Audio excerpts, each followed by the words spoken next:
What is up, Fanatics? It's 8 p.m. Mountain Time, and that means another episode of Home Theater Fanatics Live.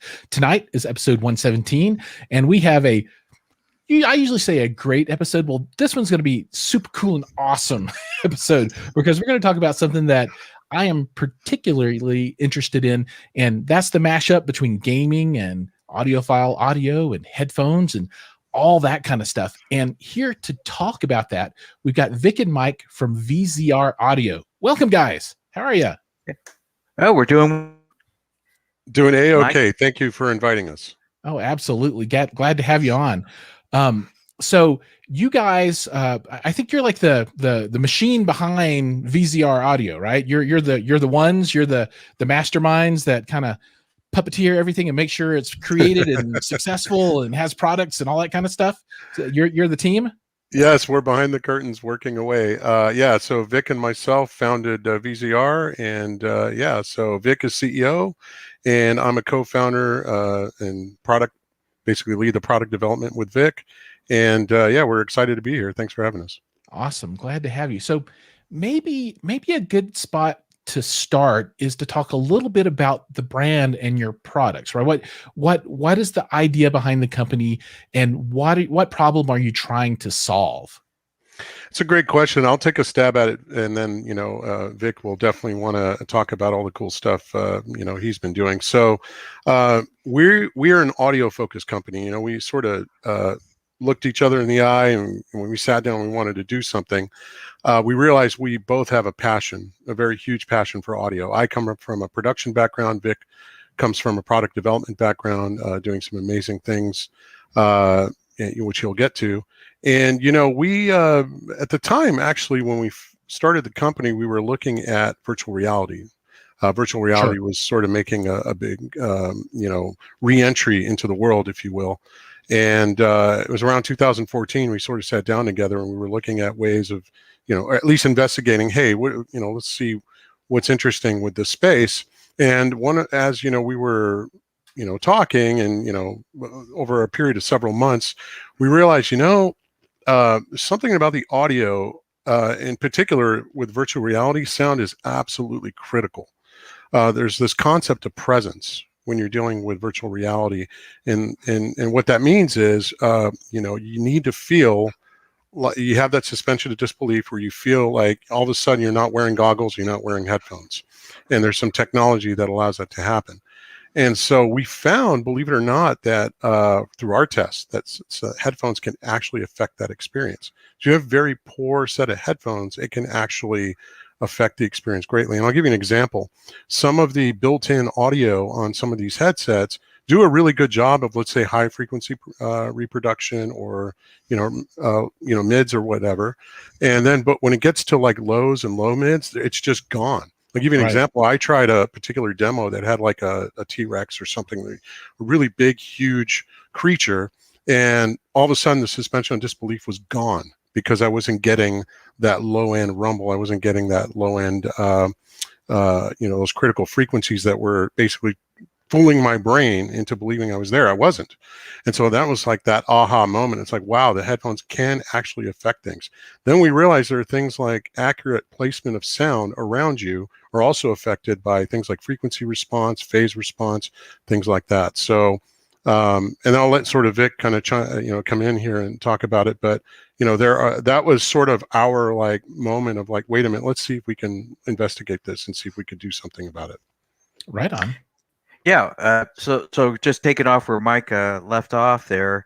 One of the things that we were investigating is we knew that the audio just didn't match up with the video experience. Maybe some of you have had the fortune to watch an Oculus demo, and we listened to the audio, and it was disappointing actually, not to get the same feeling that we were seeing. So what we wanted to do is develop a headphone that as Mike was saying, suspends, you never suspend disbelief that you're wearing headphones with many products out there. So we wanted something that really brought you to the event, and that you're listening more to speakers than you are headphones. I think everybody's has the experience of wearing headphones, and you get the headphone sound. I mean, it's just, you don't expect a lot. I think the more expensive the headphone was getting, smoother top end, a little bit more low end, a little bit better mid range, but it's still a lot of sound coming, left and right, very heavily panned, not a lot of imaging, nothing coming in front of you. It's all just in between your head and in between the ears. So, yeah, we are looking at this thing, and how do we get to a price point? What do we have to do to build a product that is affordable, that really gives you high-end sound? And high-end sound doesn't necessarily have to be $1,000, $2,000, $3,000, $4,000. And so we explored all the options there, and I just thought I'd mention that. So I'll go back to you. Yeah. So just a few comments. So, I do a lot of content around home theater and 2-channel and audiophile stuff. But, if you go back, I've got, a bunch of videos around the Oculus Rift and the Rift S and PC gaming and build and stuff like that. And for me, I've never had what I would consider to be a satisfactory experience with headphones of any kind when gaming, compared to having surround sound with subwoofers under your feet when you're playing games. Because when you're playing the first person shooter kind of stuff, you, at this point in the development of games, you need to be able to use those audible cues to know, okay, there's a person above me 1 level up and another one that's 2 stories up, and then there's somebody over here outside of this door on the other side of the glass, but there's somebody over here that's standing in a doorway that's open, right? And you need to be able to pick up all that stuff with your ears. And I haven't had that convincing, compelling experience with a set of headphones to this point. And, I've tried a bunch of stuff, the gamer headphones, which usually are not that super awesome, and then you move into stuff like Hi-Fi Man, audiophile stuff, and go up and down there, the magnetic planers with open back, and, and they sound great, but, they don't, and they can image kind of from a stereo point of view, but not really from there's something up here and then I'm standing on top of somebody down there. So this technology that you're talking about, is really exciting to me, because I would love to be able to have something that approximates that speaker experience, but in headphones, especially with dynamic closeback, because then, I don't bother people anymore, right? Then my wife's like, turn it down, the kids are sleeping, all that kind of stuff, right? So yeah, I'm really excited by the prospect of what you guys are looking or have brought to the market. Now let's talk a little bit about where you're at. So the company's been around for how long, and what's available or pre-order, or what's that looking like? Yeah, so we actually formed the company several years ago, actually back in 2014. And at that time, I was explaining earlier, we were investigating VR, but we decided to pivot and actually focus on building headsets a few years later. Right. So we really kicked things into gear around 2018. And Vic basically was working on some R&D and developed some IP, and and the patent that led to the patent of which we're going to get into some of the technology that we developed. And now where we are currently is we announced the product, what we were actually doing, because we were operating in stealth mode up until February of this year. And then last week, actually, 8 days ago, we announced that we are taking pre-orders. And at this that's point, cool. Yeah, exactly. So you can actually go right now to our website, vzraudio.com, and actually pre-order the headset, what we call the VZR Model 1. And this is our first headset, and I'm actually wearing it right now. You're hearing the audio coming out of my mic, Vic, as well. And so the mic is rather good too, from a microphone point of view. I've heard mics that are just atrocious, but no, you sound nice. And that's the thing is, and we'll sort of get to our philosophy, we decided to, leave nothing unturned when it comes to the audio. But we'll get to that, but I just wanted to mention, so we're focused on manufacturing right now. We're anticipating actually receiving product and delivering to the pre-orders, to the folks that pre-ordered at the end of July. So around July 29th actually is the target date we're shooting at. So that's where we're at currently.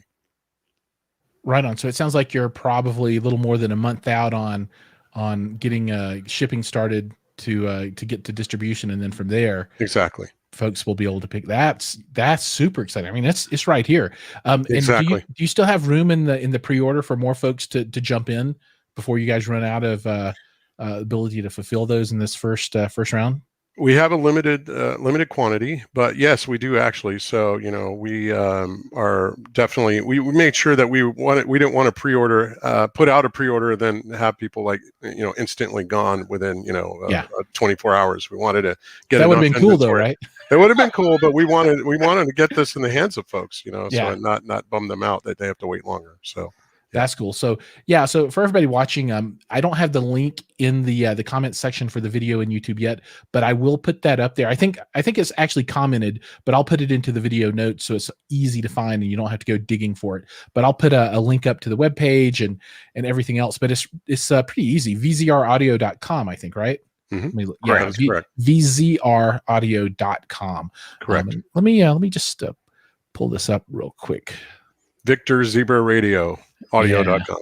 Victor Zebra. Nice. So and that will when you get there, it looks something like that. And then at the top in the bold red, Model 1 pre-orders are now live. So let's while we're talking about the Model 1, let's dig into it just a little bit so people can kind of understand what's going on. And Sure. I'll make a couple of comments just right off the bat. And one thing I appreciate is the style of the headband that you guys use on this particular headphone, as opposed to what I've got now, which is like a solid pad that ends up gluing itself to my head, and I don't like this style as much as what you guys have going on in this model, because you've got the leather or whatever material that is here with the pads, but it's not part of the springy metallic piece. So I really appreciate how this part is designed. That's a favorite for me. And then the microphone is also removable. Is that correct? That's correct. Okay, cool. Because the idea here is that this is a piece of equipment that you can use multi-discipline, right? So this is not only for gaming, but the idea was to have a set of headphones that you could also use for critical listening if you wanted to. And then I suppose that if you wanted to, you could use these for WebEx meetings and Zooms and all that kind of stuff as well. So you pretty much have one set of headphones that you can put down, and you don't need to cycle through 3 or 4 different pieces of equipment that are kind of purpose built. This does everything and does it at a high level of quality. Is that the idea? 100%. That's correct. Cool. All right. Well, those are my initial thoughts. I've not seen this one in person yet, but I plan to one of these days. You guys got to come to some audio show that I'll be asked to see them. But let's jump in a little bit and talk about the technology.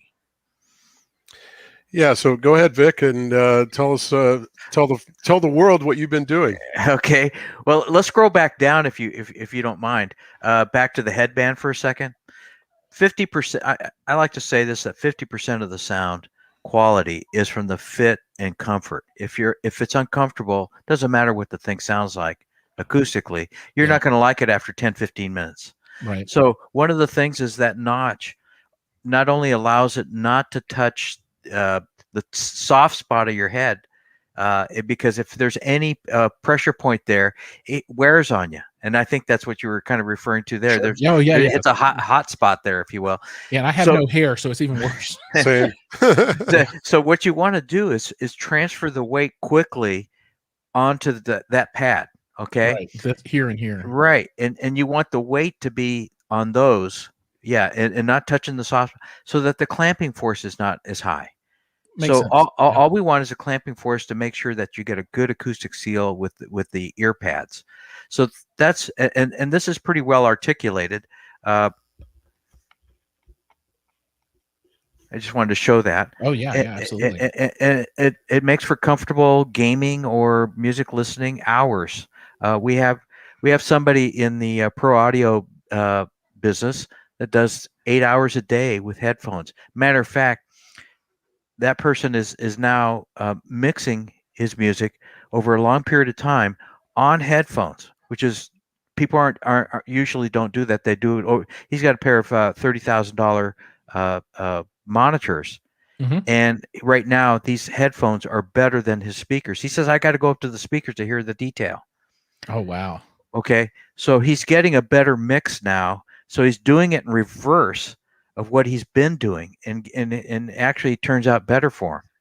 That's super Uh, cool. yeah. So okay. So as far as the acoustics, we spent a lot of time. I've got a little model here.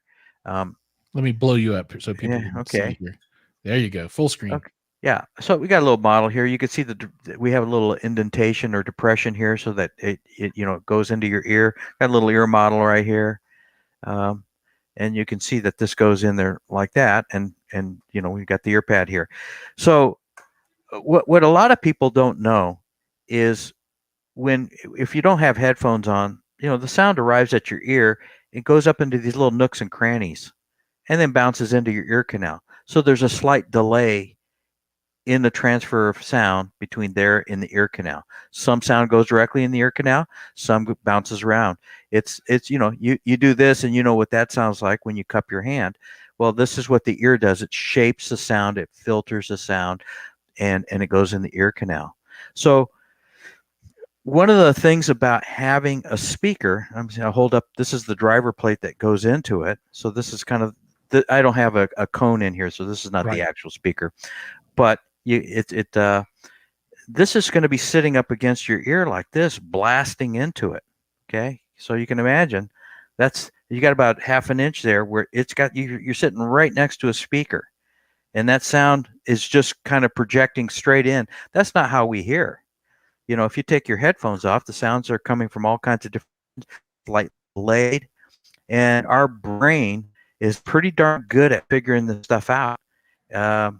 And so that's why we can tell very small distance cues that are measured in, if you're 30 feet away and somebody moves about 2 feet one direction, you could kind of hear that subtle shift, and the sound comes towards your head, and it's the direct sound, and then the same sound coming from that direction wraps around your head, over your head, filtered around the hair and your facial structure, and comes here. There's a slight delay. It's a longer path to go to this ear if the sound's coming from the opposite direction.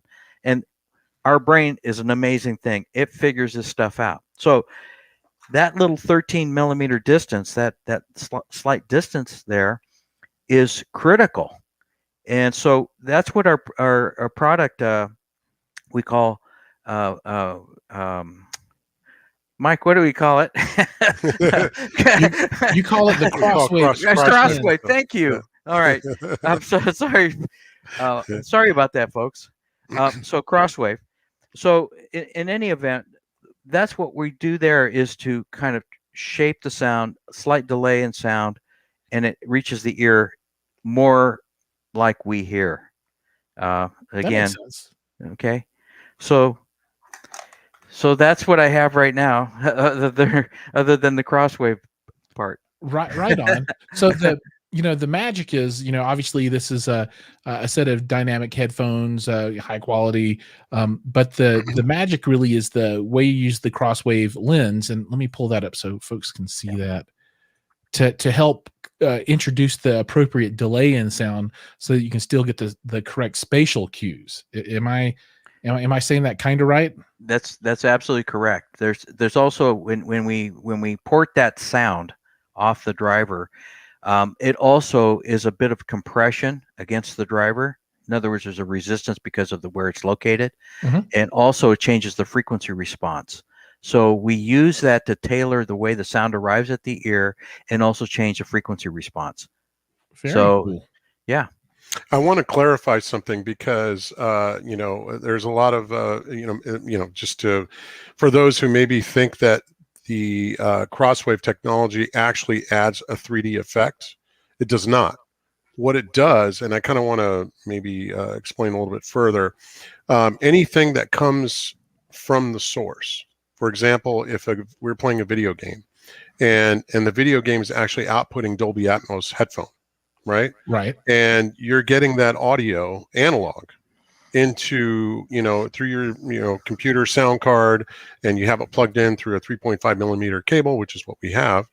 All that signal comes to the headset, and all we're doing is sort of opening it up a bit more, and we're enhancing it in the sense that We're not adding a digital enhancement. It's an acoustic enhancement Right. that is completely complementary to what's happening upstream.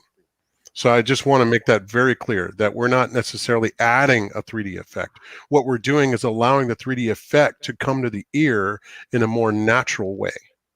That Okay, makes sense. That that's makes sense. critical because we it's in a sense what it is. It's an improved interface between the speaker and the ear. Right, the crosswave technology is improving that interface to allow any, and it doesn't have to be 3D audio, it could be just normal stereo. I mean, even with normal music listening or playing a movie soundtrack or watching a movie or a video in Dolby Atmos or DTS, I mean, it's incredible. So I just want to just make sure to explain that because the acoustic lens in of itself is not adding a 3D effect. In fact, you can look up for those who want to, acoustic lens exists for speakers. Like you can actually go to, and we've done a on our YouTube channel, or we actually have an explanation of how the acoustic lenses work and how crosswave works. And it's been used in speakers back in, I don't know, Vic, you can maybe talk a little bit about that way back in the 60s, 70s. The idea 50s, 60s, and 70s. Yeah. Okay. We don't have any pictures to show. Yeah. Yeah, but you can just Google it, and they look really weird. I mean, they would have them over horn loaded tweeters or things like that. It just does something to the sound so that it arrives in a particular way, and that's essentially what we're doing, but for headphones. Right on. So I have homework now. I have to go look this up. Yeah, exactly. Because this is something I know absolutely nothing about. I mean, Vic, maybe you could talk. You're muted. Vic got muted there, but I was going to say Vic has an extensive background, and maybe we can touch on briefly because I mean, all of this where we're at now in this period of time, Vic is basically leveraging decades of experience and passion in building audio equipment. That's what got him into Apple. Prior to Apple, I mean, you talk about that, and not to Jiles. I just think if that's something I think your viewers would love to hear about because it's a fascinating story. Absolutely, let's hear it. All right. Well, actually, I did a lot of work for designing radio equipment, and we decided to go into the audio business as part of the company that we started up here in Seattle, Washington. And we started off with audio accessories, high-end audio accessories, and then we decided my passion was building amplifiers and the like. And at the time, the solid state amplifiers, transistor amplifiers, they were getting more and more powerful, but they really weren't sounding very good. Honestly, they're a little bit hard and brittle. So our passion was to go back into the vacuum tube designs, and so design some vacuum tube amplifiers. I could design in anything, but design some vacuum tube amplifiers, which got some critical acclaim in the high-end audio, and and that company was called Audio Prism. And so somewhere around 1998, I had a mutual friend that introduced me to Mark Levinson. I don't know if anybody knows who Mark Levinson is. Maybe if you have a Lexus, you might be familiar with the name. Everyone knows Mark Levinson. Okay, so if you ever seen the high-end audio gear, that's the man, Mark Levinson. He came to us. He was intrigued with. Now here's a man that started the high-end audio business in 1972. This is, the 1960s was Fisher and Marantz, and then in about the early 70s when people started to recognize that, hey, there should be, there's a high-end business here, and so Mark went along for quite some time, and in the early 80s his business didn't do well, and so he lost his business there, and he moved on to a company called Cello, and Cello made some even higher end stuff, which is again critically acclaimed. He did that for 15 years, and again, something happened to his business, and so he started another one called Red Rose Music. And for Red Rose Music, he thought he was going to do something different, and he really liked what we were doing with vacuum tube design. I don't think there's any pictures of it, but we've done some pretty high-end vacuum tube amplifiers, and it actually caught the eye of a guy by the name of Steve Jobs, who was one of our clients. And to make a long story short, we went along with Red Rose Music, and as Steve asked me to come give him a hand on some stuff, and so I joined Apple in about 2004. And actually, one of the first, we had lots of different audio projects going along, but one of my projects was I'll show you these things if anybody's seen these. We had to put some adult supervision on these little babies because the early ones were not as reliable, and so we had to. There's actually quite a bit of design work in these things, believe it or not. Even though you got them for free with a phone or an iPod at the time, they had to be subjected to a lot of abuse. So we focused on that, but we had lots of projects, everything from iPod type related projects to acoustic projects to the phone came about, and that was all. Everything at Apple's done in secret, we got quite a few patents at Apple on some of the things that we were doing. Very nice. But then I retired in 2011, and met Mike because we were in the 3D audio software application, and I was doing business development at a company he was working at, and that's how we met. So I've been in the 3D audio space internally at Apple, and by the way, now Apple's doing 3D audio. Well, I jump started that baby back in 2006. Took a little while for the egg to hatch, but finally. Yeah. They didn't know what to do with it, honestly. I don't know what the deal was, but yeah. So we've been in that spatialized audio, looking into it for quite some time. We've been exploring it. Mike has worked in that space, and it's pretty good. It's really good. Awesome. There are two different types. I just want to touch on this real quick. There's really there's software out there to simulate spatialized audio, and then there's real object-based where they actually position the audio, engineer the audio, put that object in space here, whereas the other one is emulating that. Right. So it's not quite as accurate, but it does a good job. It's a fun thing, and there's a lot of headphones out there that are using software that's based like that. It's fun to listen to, may not be accurate. That makes sense. And just to talk about your headphones, so your headphone is completely passive, right? Absolutely. And it's what, 32 ohms? Is that right? That's correct. And so what do you guys recommend as far as amplification for critical listening, right? So my assumption is that folks are not going to want to plug this into the 3.5 millimeter port on their PC to get the best sound possible. Maybe they'll even want to go external DAC or something like that, and then pipe this thing into a nice tube amp and listen. Any suggestions around what people might want to look at to really optimize this experience? I'll give it a shot here. I'm actually using let me start over. It had to sound good on my trusty phone. Now, this is a very old iPhone. It's the iPhone 6S Plus. I still got a port on it. It has a headphone port. Okay, although you could plug in a dongle. I use the Apple camera, just a lightning adapter, to camera adapter, and that gives you USB 3. And then I use the AudioQuest red and blue cobalt blue DAC. The Dragonfly? The Dragonfly, yeah. Yeah. And I wanted I've heard our headphones on very good amplifiers. I've got our amplifier here that I've designed myself. Because I had to have a reference. And I've got a vacuum tube amplifier here also for reference. But my baseline is it's got to sound good on this, right? It has to sound good on a sound card coming out because they're not very good. If you're just using the the baseline card that comes with the machine.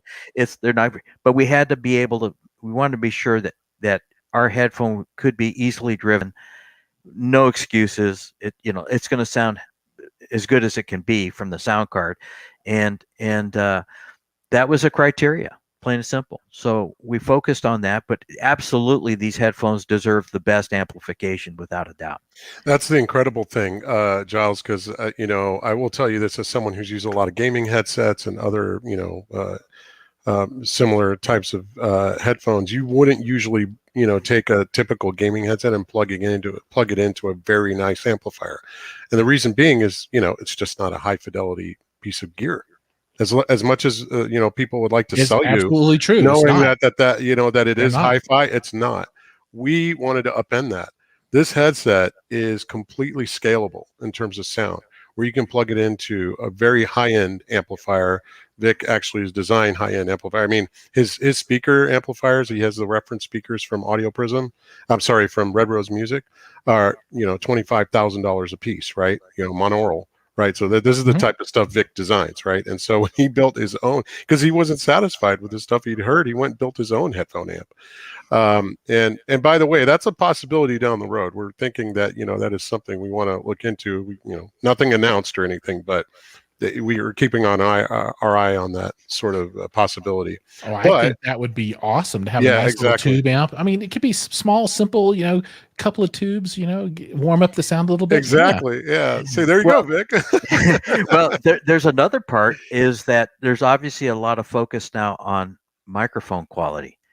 One of the criteria we wanted, we built on the headset is streaming is obviously very much in vogue now, and it's going to continue going forward.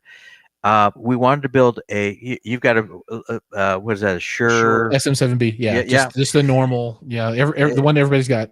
Okay, but we wanted to build a microphone that was you could use for streaming, that you wouldn't be embarrassed to use. I hope that I'm sounding okay. Yeah, you both sound great. Yeah, we're not necessarily saying this will outdo, a high-end, professional mic, but this is something that if you wanted to use, let's say you didn't have one, or if you're in a bind and need to have one, and that it would hold up, right? And that you would be, as Vic said, proud to use and not be embarrassed, right? And that, that it would get somewhat decent broadcast quality. So that was kind of the target. Well, so what I would see myself using that set of headphones for is, that's something I could stick in a backpack. And when I travel to Expona or I go to Cedia or whatever show I'm at, and I need to stream from there, it's difficult to take this. Absolutely. Yeah. Right. But I could take that, and it doesn't even need phantom power. I could take like a little Zoom 8, plug that guy in and record my audio and have good enough audio. I mean, and I think the microphone sounds great. People might not want to record, their music on it, but I think for streaming, you guys sound awesome. Thank you. I appreciate that. Yeah, I don't know that you could get much more quality out of this level of recording. So that would be a perfect kind of device to take, and you could even use it on the airplane with your laptop and play some games and do some stuff. Yeah, it goes back. Yeah, I'm plugged into my MacBook Pro. And believe it or not, I'm plugged into a Sound Blaster. There you go. So it's not a high end here. I have plugged it in. I've tried it on like cord, amplifiers and things like that, and shit amps and stuff, and so and Vic's actual reference, proprietary amp he's built for testing. And so, I mean, again, just to get, it works across the board with amps, but the better the amp, the better the experience. I will tell you that. So, but it's amazing even what we can do with just the stuff that's, on your phone or in your desktop. So. That's great. And I would think that, future products down the line, maybe the VZR DAC, right? And maybe the VZR tube amplifier, or maybe you make a integrated tube DAC amplifier DAC. That would be kind of cool too, and market it toward the high end gaming niche. Exactly. Yep. Right. Exactly. Because there's, I think, some level of vacuum there. Right? Stay tuned, folks. Yeah, there's some level of vacuum there that I think you guys could fill. And I would absolutely, for me, that would be appealing, because I sit in front of this machine all the time. And, where I can be flexible with my equipment, I absolutely want to do that, because I've got like 4 different headphones that I cycle through to do different things all the time. Right. Right. So these are the ones that I podcast with or live stream with, just because they're comfortable, and they're just little monoprice headphones. I think the M500, so nothing super crazy, but I've got a pair of Hi-Fi Man. When I want to do critical listening, I slap those on and listen to that. And then I've got a pair of Yamahas that are my travel headphones right now, because they've got all the technology stack built in for Bluetooth and all that stuff. And so I have all these different headphones to do all this different stuff. And if I could consolidate that down a little bit and be able to have a very high quality listening experience with the ability to integrate a microphone that's of enough quality that it works for me, and have it be comfortable and not look silly when I'm live streaming. Yeah, absolutely. That's cool. Absolutely. So let's take a second here and let's segue a little bit. I want to say hi to a few people that have jumped on. Hi-Fi Haven, thanks for joining in today. Glad to see you. Roy, what's going on? We got Brolic Media. So this is Matt. He is one of my buddies that's, neck deep, actually way deep in home theater and hi-fi, everything else. Man, there's a lot of chit chat going back and forth amongst everyone. But one question that we did have is the question that everybody asked, which is, how much do these things cost? So let me see. I think we can go to this website, which should be up there. Shop now. So there's no secret. $349, which is a decent price. I was thinking these are gonna be like $9.99 or something. Yeah, and we wanted to, they wanted to go through $9.99, but they just well, here's the thing. We wanted to. I mean, this is something fundamentally and philosophically that's in our DNA. We wanted to build something that would be, we like to say audiophile sound for all, to make it approachable for folks, to get an audiophile experience without breaking the bank. There's a lot of folks out there, myself included. I'm not a multimillionaire. I'm not, I'm just a guy who has a passion for audio, and want to be able to experience that sound. We want to democratize that audiophile experience and make it approachable without breaking the bank. And so that was the whole idea of building the VZR Model 1. And as you can see, we were able to pull it off by, making smart choices in terms of design. So we put a lot of emphasis on the acoustics, calling out certain things. Again, there's no stone unturned when it comes to this thing. Every screw is called out. The headband is built for a reason. We even have a patented technology that we filed on the microphone, the crosswave technology. As you can see, it comes with a hard case. So the case looks nice too. Yeah, I mean, we were able to do a lot at that price range. We wanted people to, not necessarily feel like, hey, I'm spending $350,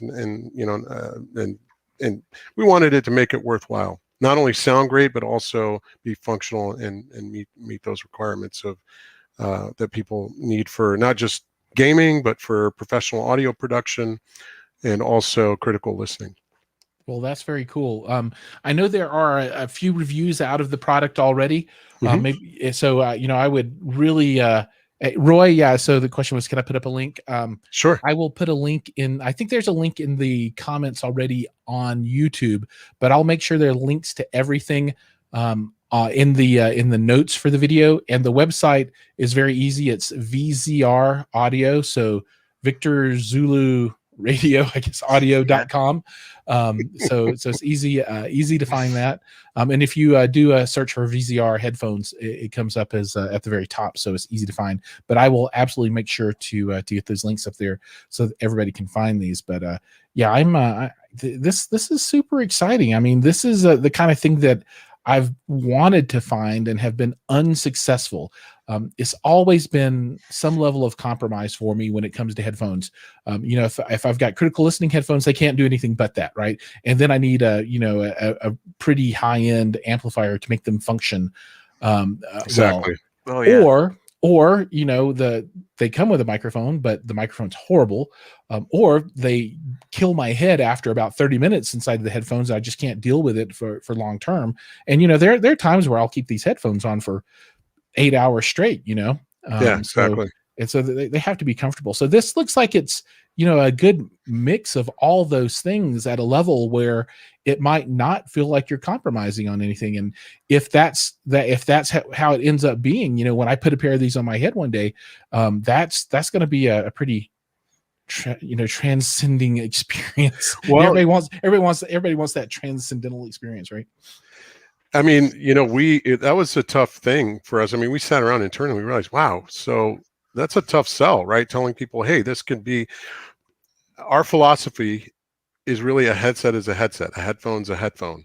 You know, a gaming headphone, what makes a gaming headphone is this mic, which is removable, right? Sure. For the most part. You know, and you know, when a headphone for pro audio and a headphone for, you know, music listening and gaming can be done. And then so that was our goal. And so we hope that, you know, the folks out there agree with us. Very cool. Very cool. All right. Well, we are going to once again shift gears just a little bit. And we're going to move to the next segment of the show that I call Content Corner. And I don't have my jingle queued up. So right now there's but I'm not doing it today. But this is a section of the show where we get to talk about the results of why we really get into all this gear, right? And you know, some people get into the gear because they love the gear, but I get into the gear because I want to experience my content in a way that's compelling. And this is where we talk about the content. So there are two things that I want to call out to folks that, you know, they might want to check out or might not want to check out, just depending on what they think about what I say. But two new things for me over the last week. So one is, you know, I watched the new Schneider Army of the Dead. And, you know, this is, you know, it's streaming, right? And I believe it was on Netflix. And it was okay. I know there's a lot of Snyder fans after what he's done with DC recently, and they're like, "What? You can't talk bad about Snyder!" But you know, this is me putting on my reviewer hat a little bit. But you know, the movie was pretty derivative. You know, it's like if you take The Walking Dead and mix it up with Ocean's 11, and it feels like folks sat down and they said, "What's your favorite movie?" I just like anything zombies. And what's your favorite movie? Oh, all the Ocean's ones. I like it. You know, Thief, Capers. They're like, okay, we're putting those together and we're going to make this movie. And then we'll give it the most predictable ending that's ever been predictable in a zombie movie ever, which was the ending of this movie. Now, that all being said, it was fun to watch. And, you know, it was a great smash them up, shoot the guns, blow things up movie. So I was happy about that. A little sad about the quality of the streaming. And I saw a lot of people mention some of the same things I have. Somehow there is what appears to be dead pixels in the stream. So I thought that my projector was having some kind of problem because there's just like this one bright white dot, you know, and then it would appear over here. Just like if you had a stuck pixel on your TV. LCD, right? Or on a TV, right? You know, you have like a black background and then that one little pinprick. Well, it had a lot of that stuff going on. I was like, this is weird. I've not seen this one before. I've seen all kinds of streaming defects, but this is the first time I've seen that. And interesting. I don't know if that was a streaming defect or if that was, or I don't know. I don't know how that one gets in there. QA had to pick that up, or obviously they didn't. But come talk to me. That's interesting. I can help you with that. Yeah. But you know, I would say this is you know, if I had to give it the buy it or rent it or go see it in the theater kind of thing, I would say this is definitely a rental. I don't know that anybody's going to own this one long term. But you know, that being said, you know, we have a distinct lack of content these days from a movie point of view, in big screen theatrical kind of stuff. So watch it. I mean, you'll enjoy it. I was invited to see it actually, and wasn't able to because of the schedule. But yeah, I've been wanting to see that. Is that what Dave Bautista is in it? Yeah, it's got Bautista. Yeah, I love. Yeah. Okay, awesome. Yeah, and he does a fine job in the movie. I rather enjoy watching him. I mean, the dude is just humongous. I mean, it's just crazy. I can't imagine the amount of work that he has to put in to keep himself in that kind of physical condition. Amazing. I mean, it's that's a laudable effort just to do that. And then, you know, I wouldn't say that he's going to be winning Oscars or anything But I mean, for the characters, He's fun to watch. he's fun to he's watch. fun to watch. Love I him at mean, Drax, heck yeah. like Guardians and Guardians of the Galaxy 1, 2, and 3's Yep. coming out like in 8 years from now or something, Yep. which is another one of my pet peeves. I hate that, this past year, there've been a lot of horrible things, but, movie release schedules have been, got destroyed along with everything else, which is sad because I like to have content. But no, I love to watch him and watch him do his thing. And, it's good. It's good. And I think one thing that he has the capability to do that we don't see quite as much as I think I would like to see from him is I think he does have that capacity to bring those emotional moments to a film. I think he's got that range in his repertoire, right? I think he can do that. And, he's this big, huge dude, right? And, you're not going to think like you're going to get the tear in that moment. But I think he does have that ability to do it. And hopefully he'll get more chances to do that down the line, right? So we'll see what roles he picks up and that kind of stuff. But that's exciting. So, yeah, I don't know. And my 2 thumbs up, that's, you can't do anything with it. And this is, you have to go see it. I don't know. It's like in here somewhere, it's a fun movie. It's go, if you're down here, then that's like, don't do it. Right. So this is definitely, you need to watch this range and you'll be entertained. But it's not like, bam, this is, I'm hoping that Dune, when that comes out a little bit later this year, is up like this. I love Frank Herbert, love Dune. And I hate that. Denis Villeneuve, the director, right, yes. who did like I'm sorry, I was going to say The Arrival. No, Arrival. Right. And big difference, folks. Yes, big difference. Not the one with Charlie Sheen is what I say. But that was phenomenal. And the audio, speaking of audio on that, I mean, not only is it a beautiful movie, Arrival, but the audio is amazing. Absolutely amazing. In fact, I listened to that with our headset. Cool. And it's phenomenal, just the detail and all that.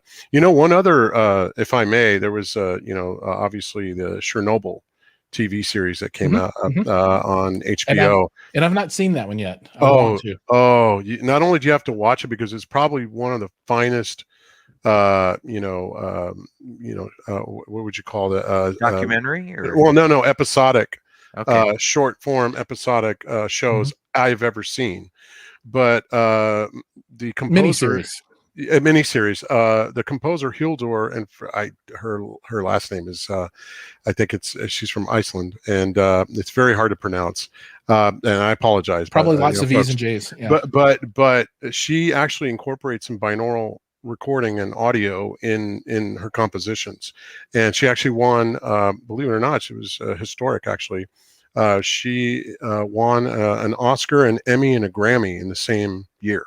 Oh, that's awesome! That's right, for different projects. For different projects, but she won an Oscar for the Joker. She did the score for the Joker, the one with Joaquin Phoenix, and then she did Chernobyl that same year.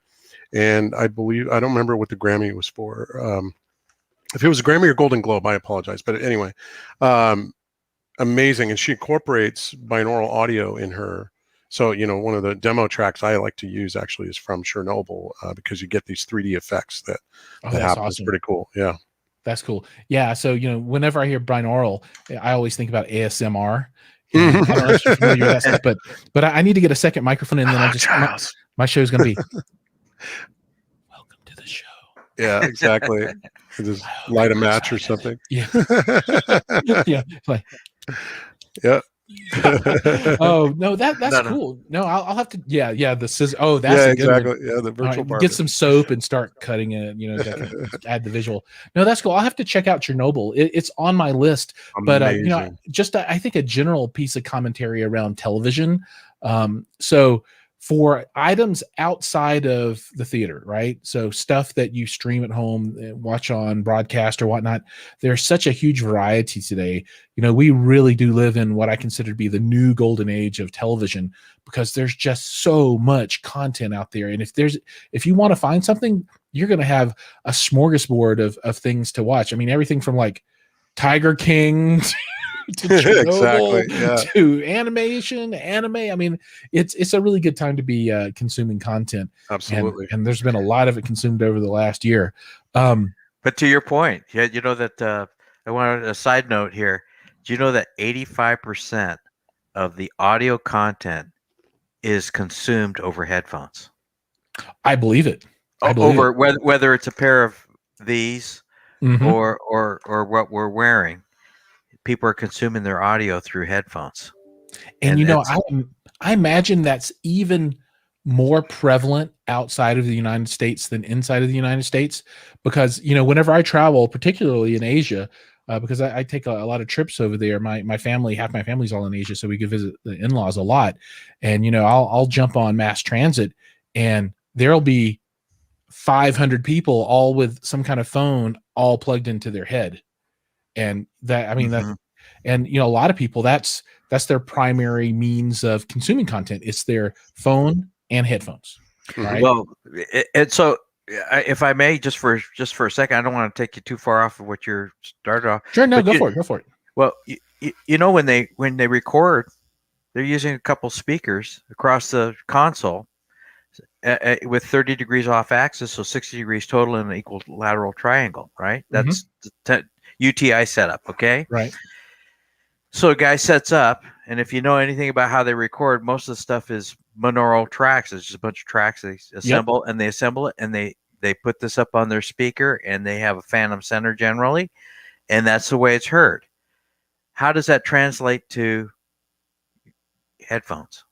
And so many headphones now, they sound great. They have they're lush sounding, they're everything, but they don't have the sound stage, or they have the imaging, or they don't project past your head. Yeah, I just hate it when I put headphones on and it sounds like the head's like right in the middle of my head. Yeah. I don't want my sound to sound like it's inside my head. I want it to be where it's supposed to be still. Well, that's what we're focused on here. I think when people put them on, especially pros, there's something different going on. What the heck is going on here? Because it sounds more like you're listening to speakers in the room. You'd have to hear it. It's more like it got engineered. It's more like it's right out in front. Right. You guys should really think about, dropping by Rocky Mountain Audio Fest or the Home Entertainment Show in Long Beach, or Expona. I think it's in somewhere close to Indianapolis. I think that, you guys have a product that I think would be compelling to a lot of folks. There are going to be snobs there like, oh, if you can plug a microphone into it, it's not for me, right? But Exactly. Yeah. but there'll still be a lot of, I know you can unplug it, but there'll be a lot of people like me that are like, does it sound good? Let's check this thing out, because I'm skeptical, and let's see what it's like on music. And then let's put a little Apex Legends in there and see, see if I can hear where the people are, because that, proof's in the pudding, so to speak. But yeah, I would love to see you guys do some shows and come out. That's definitely part of the plan, because that's in our DNA. Vic really more so in the sense that he comes from the audiophile background. He did the Rocky Mountain Audio Fest, and he's done CES. He's done a lot of these other hi-fi focus and audiophile shows. And we actually, as part of our research, went to a lot of these shows for years to listen to what is a good headphone, what we thought was a good headphones. And so that's, we love going to those shows, to not only to nerd out on all that cool stuff, but also to kind of learn what is good sound out there. Because I mean, philosophically, we want to, if you don't know what good is, or don't have a reference point of what good sound is, even for headphones, then where do you start, right? And and by the way, that was our approach. A lot of these headsets, especially gaming headsets, they're not designed. The acoustics is actually not done by the company building them. They're usually done at the factories where they're buying this stuff from, and they're putting another label on it.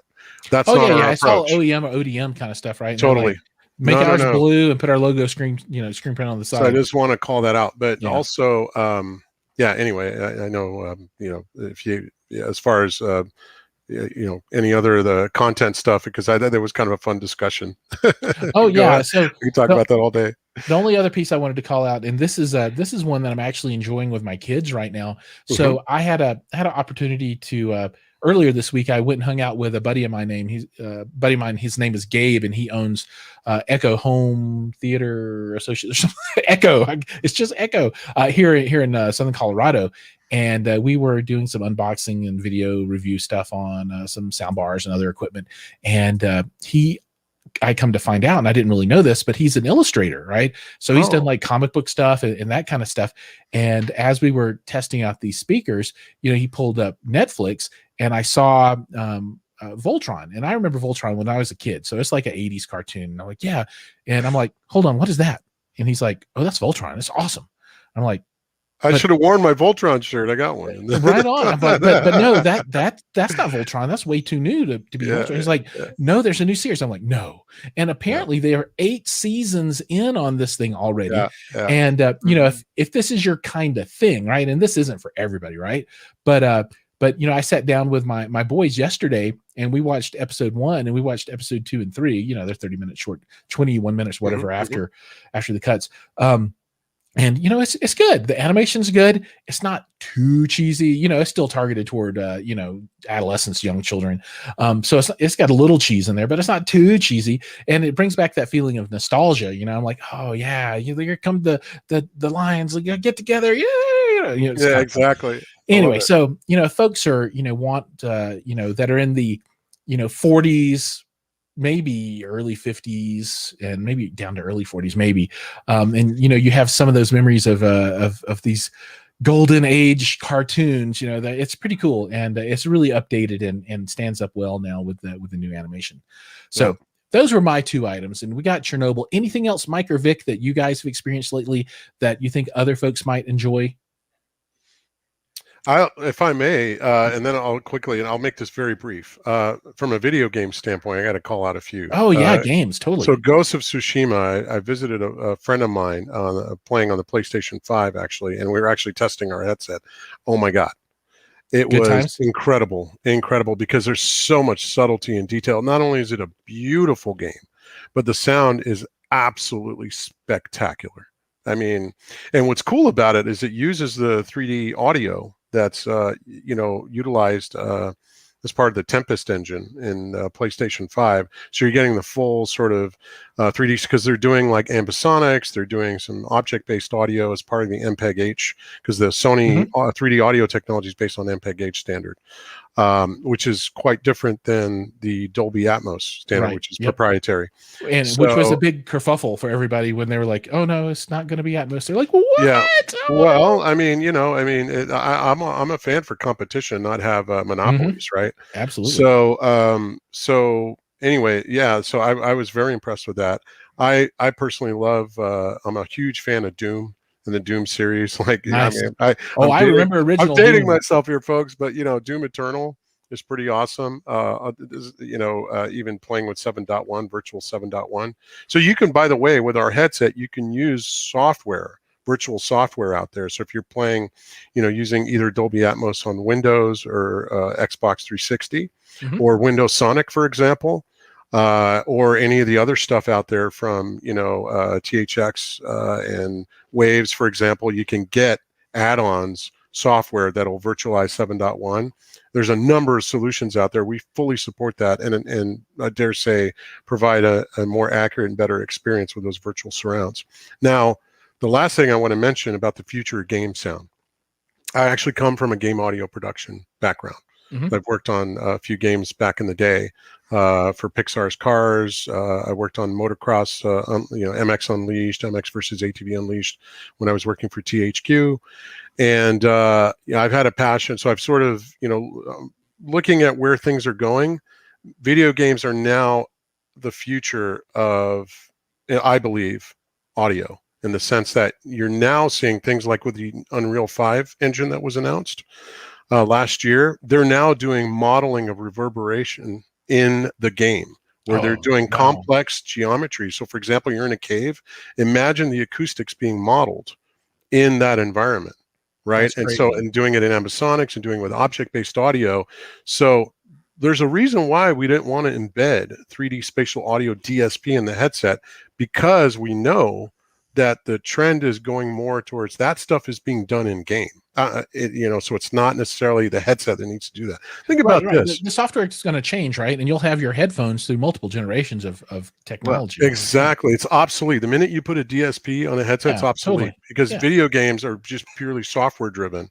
And so you want the PC doing all the bulk of the computation, right? I know the people out there who obsess over graphics cards probably hate me for saying that, but you get better audio when it's being done on the computer as opposed to the headset. So just keep that in mind. That's a reason why we went passive, was we wanted to offload all that and get the very best 3D spatial audio outside of the headset, so that it's coming from, you know, the computer or console. Awesome. Very cool. Yeah, no, that's exciting. And you know, I'll have THX on the show in 2 or 3 weeks, I forget. Mhm. And so I'll query them about that when they're on here too, and see what they've got to say about this cool stuff. Mhm. All right. I think we're coming toward the end, and this is the section of the show that I like to call cleanup. And you know, this is where I talk about some of the stuff that's coming pretty soon. So for those that are fans of the channel, the next big video that I'll have out will be a review of Atlantic Technology's new Gate Crasher 3 soundbar that uses the ska wireless technology. So this is you know, similar to Sonos kind of stuff and that kind of thing, but it's typically been used in the pro arena more than what you would see in homes, but they have ported that into their tech. So I'll be going over that so you can see what that looks like. I'm also working on building a new Rune endpoint for my system. So here's a new little Raspberry Pi case, and this one's going to be a little bit different because you know, I don't want to put a DAC in here because I'm going to use external DAC, but I need to get optical out for the DACs I want to use because they don't use USB. So I need to build this thing and then put the little hat on it so I can get optical. So that'll be something, I'll probably film that and stick it out so people can see what that looks like as well down the line. And with that, Very cool. we are done. So Vic, Mike, thank you so much for your time. It's been a pleasure. I really enjoyed the conversation, and you guys have really lit a fire in my mind around this product, because you know, I didn't know that, you know, things could be as good as you're describing them for a you know, that spherical kind of surround sound for gaming with headphones. So I'm excited to try that out and experience that. And I know if I'm excited about it, everybody else that's watching has got to be excited about it too. So thank you for that. Thank you for having us. Thank you for having us. Absolutely. All right, folks, everybody else out there, thank you for your time.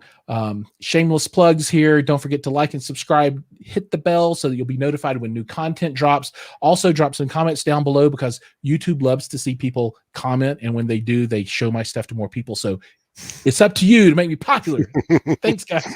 All right. And with that, as I always say, we'll see you guys in the next video.